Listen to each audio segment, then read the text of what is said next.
Good morning, traders. It's 8 a.m. Chicago time on Tuesday, the 28th of June, 2022. Thanks for joining me today on episode number 2261. Derivatives trading is not suitable for all investors. Past performance is not necessarily indicative of future results. This morning, just 1 second, please.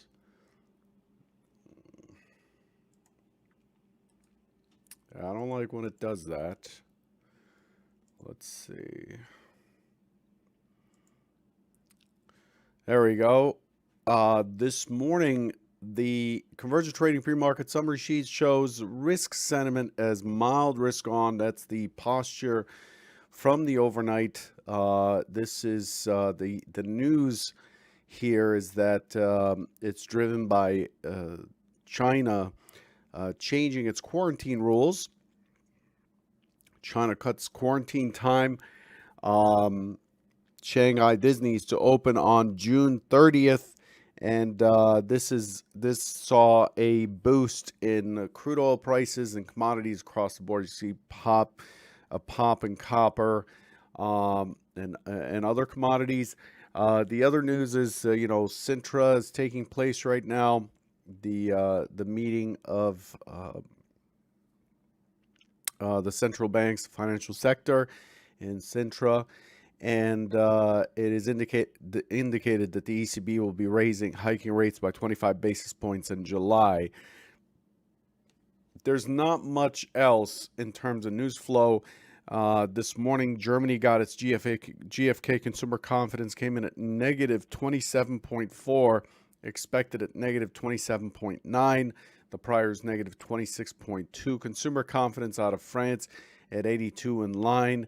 And then we got retail inventories, ex-autos, and wholesale inventories. So wholesale inventories came in at 2%, slightly higher than the 1.9%. There's been a lot of talk of inventory issues, that there's a glut of inventory. We heard that about Target about 2 weeks ago. An indication that consumers are not buying as much as what is expected. So wholesale inventories got a bit of a reaction. We also got retail inventories, ex-autos, which came in at 0.8%, weaker than the 1.4%. And then just now we got the S&P Case-Shiller Home Price Index. Year on year came in at 21.2%, expected at 21%. The prior's 21.1%, still a very hot market in terms of the housing. We do get consumer confidence this morning at 10 a.m., just a half hour after the open. We're expecting 103. And then Fed's daily at 12:30. The API crude oil stock change expected at 4:30. Retail sales at 7:50 p.m. Japan, and retail sales out of Australia at 9:30 p.m. That's where we are. We see that the Russell, the small caps, are leading this morning. The Russell was definitely a lot stronger than its counterparts yesterday as well. But the Russell's the leader along with the DAX again. The DAX was a leader yesterday. And crude oil taking a bit of a pop higher. It got as far down as $102 or something, and it's climbing. Crypto is just hovering around the same prices. Not much to say there. As far as the S&P has traded 196,000 contracts in a balanced profile. 59% of the inventory was long. The range is about the same as it was yesterday, but it's lower. So we have 52 points and shifting a little bit lower.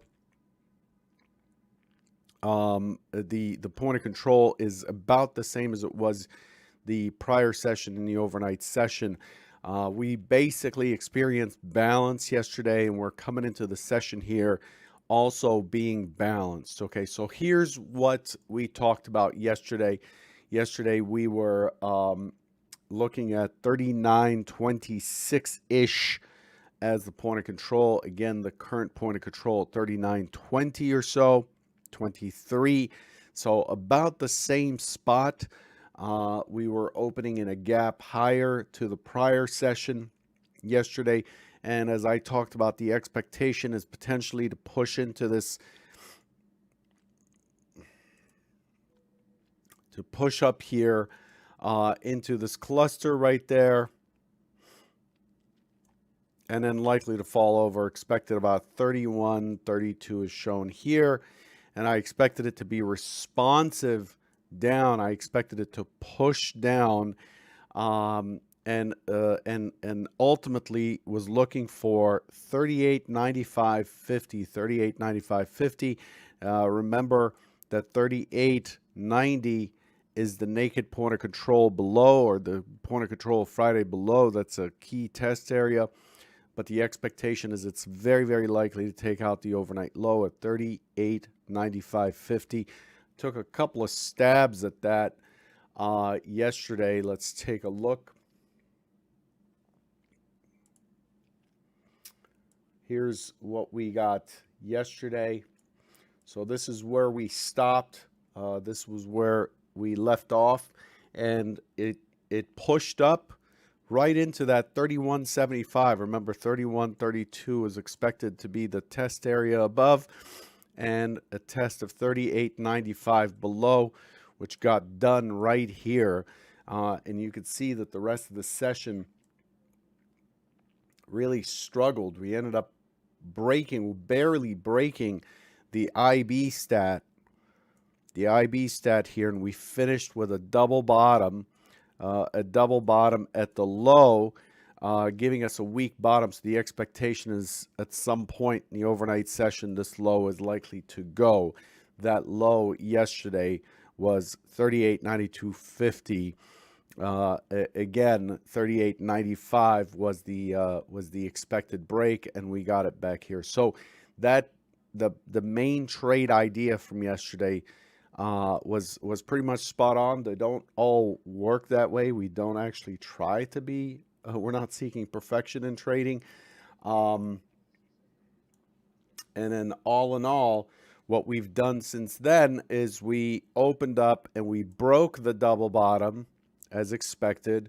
We broke the double bottom, and then we went into a rally on the Bund open, on the Treasury open in Europe, and pushing to a high of 37.75. But what's important to note here is that the 37.75 is actually lower than the prior session high, right? So here's the 37.75 against what was it, 48 or so yesterday, 39.48. So we have a lower high, and then we basically broke yesterday's session low, which is there, and there, and there.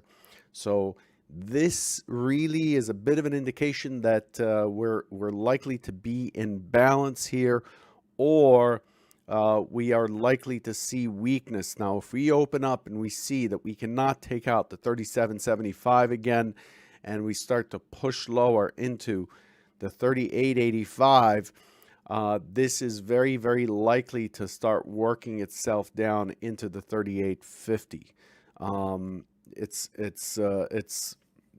It has to do with an image that I posted yesterday. Let me find it. Here it is. So this was from my homework on Sunday night for the Convergent Trading Crowd. And what this is showing is where we are. You know, we broke higher on Friday. This was Friday right here.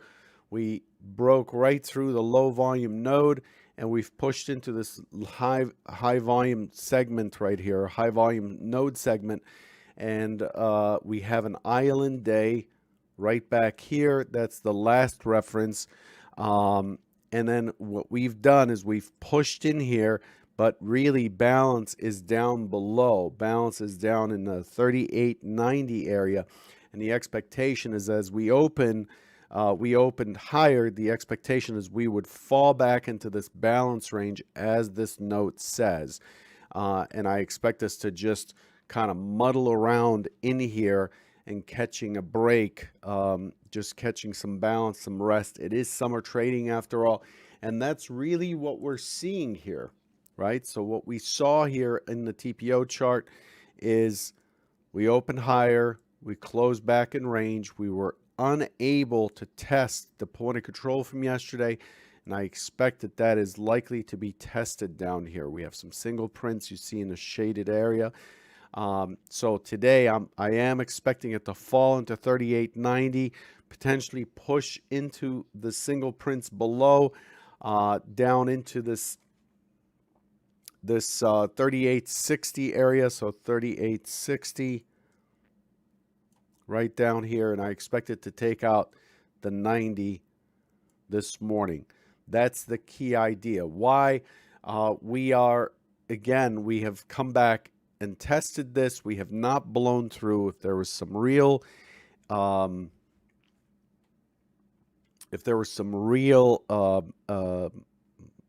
view that prices were cheap, we would be rocketing through here, filling the upper gap that we had left behind from earlier this month, from June 10th or so, and continuing. And what we're doing is we're stalling out. We have weak structure below us. We have a gap below us, and chances are we're likely to retest the 60 and the 50 from above before we have a base to continue. That's the main idea I want to leave you with today. I don't have much more to say. There's no sense in keeping you here without anything useful to say. So overall, the market was pretty good, was pretty bullish this morning on the European Open, the Treasury Open right here. You can see there was some pretty good lifting there and there. So they lifted on the Bund Open in Europe, and then they lifted again on the European Equity Open. The yellow line is a very large lots. Very large lots describe 100 lots or greater, and those have been rebalancing, and overall the delta is coming down. The delta, you could see the small lots are way up here, the large lots are way down here, and the very large lots are converging to zero. And to me, what this is an indication of is more likely a back and forth open and a back and forth situation as we come in. Looking at where we are today, so this is today right here. This is this morning's profile, pretty much balanced with a skew. We do have the VWAP and mid below us. We have a point of control above us, and we are stuck at the point of control here. We are trading above yesterday's point of control. Yesterday's point of control is at 39.05. I'm looking for this thing to respond. It's been doing pretty good. Every time it has sold off, it has put in a higher low. It's doing pretty good holding on to these 39.20 to 30 prices, as you can see here. But really what it's doing is it's consolidating, and I expect this to be a pretty whippy open as a result. We're opening right on top of balance in a balanced profile in a balanced prior day.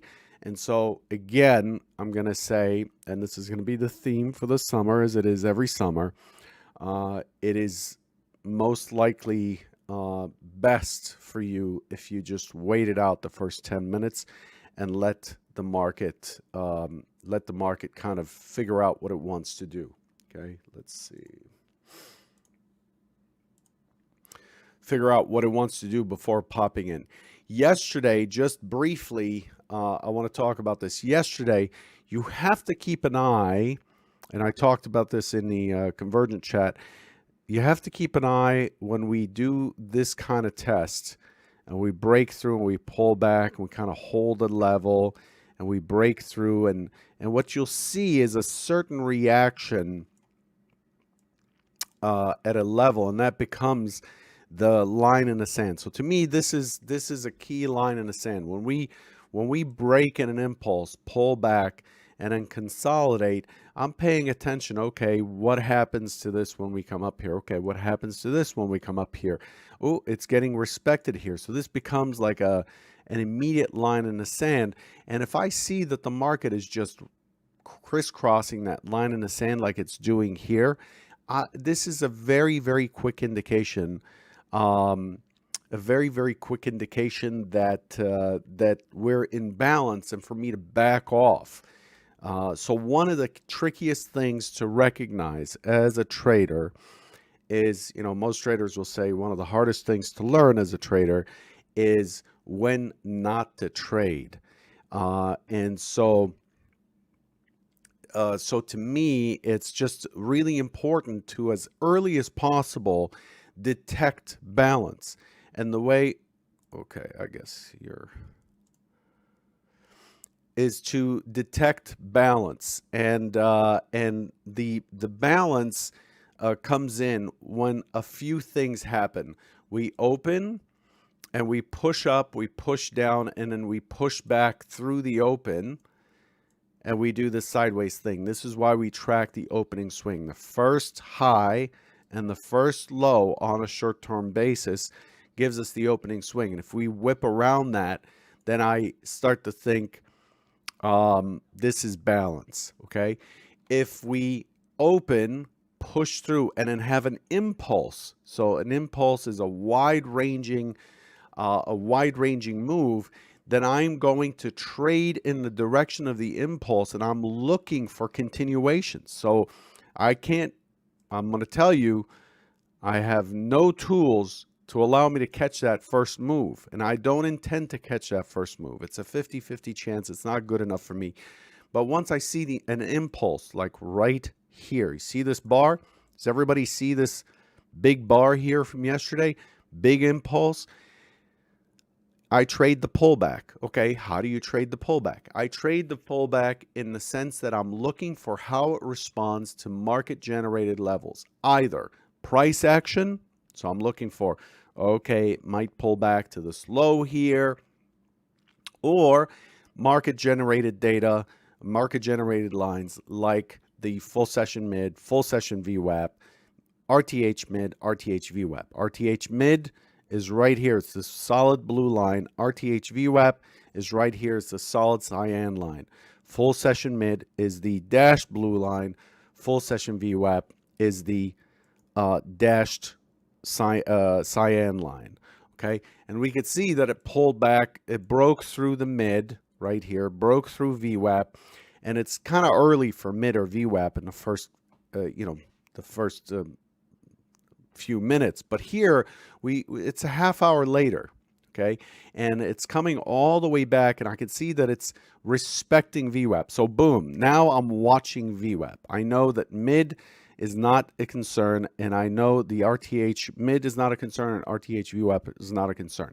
Now I'm watching the full session VWAP, and as soon as it whips through like this, my hands come off the mouse. I know that there's something wrong here, and it's likely to chop everyone to pieces. If you look back at your days, yes, people will fade. Trend days, which trend days are generally rare, but most of the money that is lost by traders is by not recognizing balance. So one of the most important things to have in your tool set as a defense is as early a recognition of balance as possible.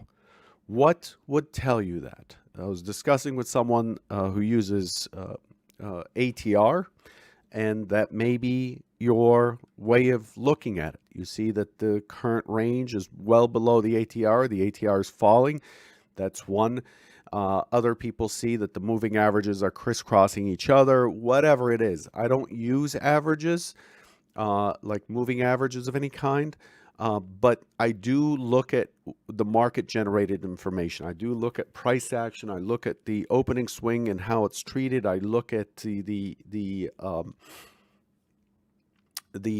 as I mentioned, the full session mid VWAP and RTH mid VWAP, and if those things are getting crisscrossed like that, it tells me I need to stay off. Okay, and then if it does push a ways, then I start to trade in an outside in method, which is also called mean reverting. Anyway, quick lesson for you. Since there's not much else to cover here, just something I wanted to share with you. One of the key elements to having your plan is being able to recognize the market condition. Who is in control? Recognizing the market condition tells you when you should, what type of tool you should pull out of your toolbox to chisel out success for the day. That's basically what it is. It's just an early read. Figure out how to read context early. And this is why I talk about, hey, the market's opening on top of the overnight point of control, and the point of control is balanced, then I'm expecting chop. So you'll hear me say that a lot because that's a common market condition. Good luck, everyone. Oh, and don't forget, tomorrow, I'm doing a show with Futures Radio Show with Anthony Crudeli, featuring Jared Tendler, who's just a fantastic guy. And we have John Magnetta coming on, who's a former poker player turned trader.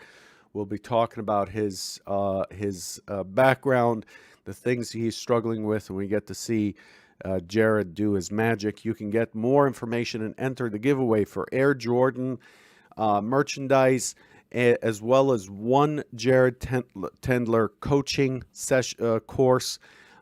You can get all that at edgeclear.com/deli. Okay, edgeclear.com/deli. That's tomorrow, 12 p.m. Eastern. Good luck.